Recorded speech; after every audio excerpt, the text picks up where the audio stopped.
Though fulfilling, parenting can sometimes be a frustrating endeavor.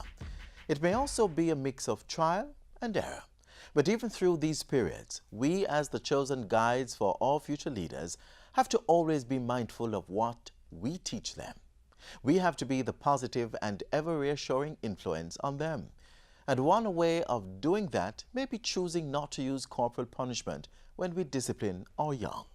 When we use violence in the disciplining of our children, what we are teaching them is that the only way to deal with stress, to make corrections, to change, is by the use of violence. And then we look on and marvel as to why our society is so violent and we have so many murders. When we as parents resort to the ultimate punishment and defend it, that good will come of it. No good will come of it. Prime Minister Andrew Holness is right. If Jamaica is to fulfill its promise of being the place of choice to live, work, raise families and do business, we have to be a positive influence on our children.